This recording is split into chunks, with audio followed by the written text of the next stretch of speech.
The video you're about to watch could save lives. Fentanyl is the leading cause of death in Americans under the age of 50, more than heart disease, cancer, and all other accidents. Teen deaths linked to fentanyl have tripled in the past 2 years. This is a national public health crisis that needs to be addressed. Today, V-teamer Julie Hines courageously steps up to share how the fentanyl crisis tragically changed her life forever. Please watch and share this video so we can bring awareness and potentially save lives. This is Julie's story. Tyler was 19 when he passed. He was so smart, it breaks my heart knowing he could have solved a pretty serious world problem. He could.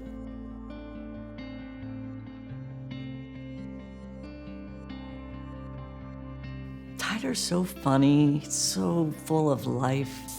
What am I? Oh, hey, Alexis. He was always curious, like how things worked, and he was always into everything. With that high IQ comes high anxiety. So I think he would do things to help calm that brain down. And so he literally would do math all night. S n minus k times f to the k minus 1 of 0. He would figure out how to play songs. He could play anything, a pop song, it could be Beethoven. His mind was racing 24/7. I mean, his mind was always on fire. That's what started the self-medication. But we didn't really even know that there was a problem until probably like 17.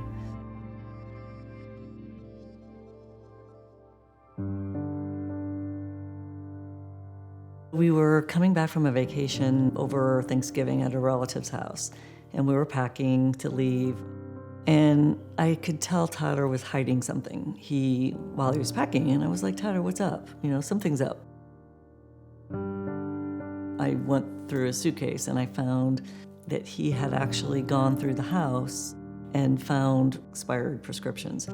He just broke down and he started crying and he said, Mom, like, I haven't been sober in a year.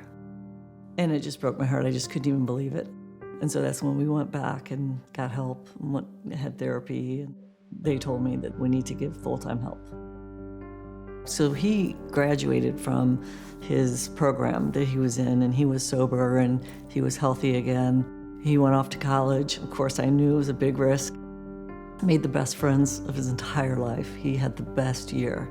Everybody came home March of 2020 because of the pandemic. I really felt like he's safe. He's under my roof, you know? What could be better? He's no longer at college and away, and I'm scared, you know, what's happening. It was getting late in the morning. I thought he should be getting up now. Flip on the light, and he wasn't moving. Right when I'm walking toward him, and my brain is absorbing what I'm seeing. And it's really starting to sink in. He bought what he thought was a Percocet, and unfortunately, it was laced with fentanyl.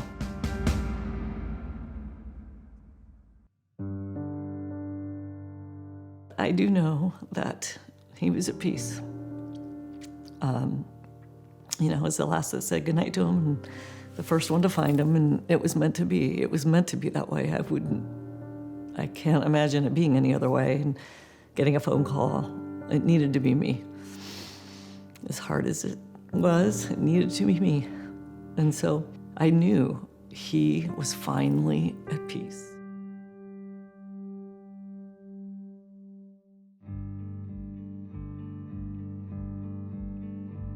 For about the first year, I couldn't do anything but just survive. There's unbelievable people that are so helpful.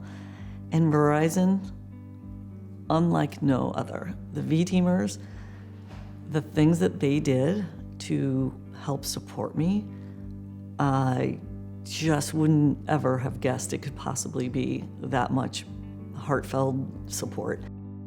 Oh, I love this picture. I love that one. Everybody's such Briley. a baby, little babies. It was at the year mark. I felt like Tyler was telling me, now it's time to focus on you. I have a course that starts out in a beautiful park in downtown Leesburg, and I take a trail, and it ends in the gravesite.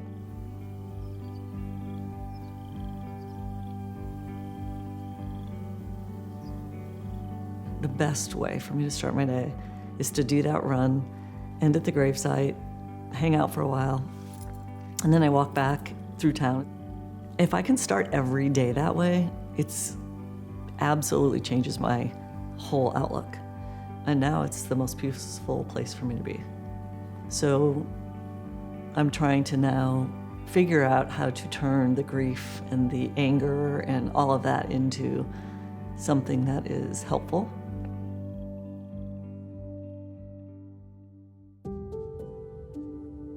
Fentanyl. It was the #1 reason for death of young adults last year. And unfortunately, my beautiful boy had to be one of them. But I can't let it be for nothing. There has to be a reason this happened. And so the reason is so that it can save other people's lives. So Alexis wrote her book. It's a combination of Tyler's life, and it's very fact-based. It talks about the fentanyl crisis. It's educational. And I started realizing, no, there is a story that needs to be told because this can't keep happening. The sky is so beautiful. Golden hour.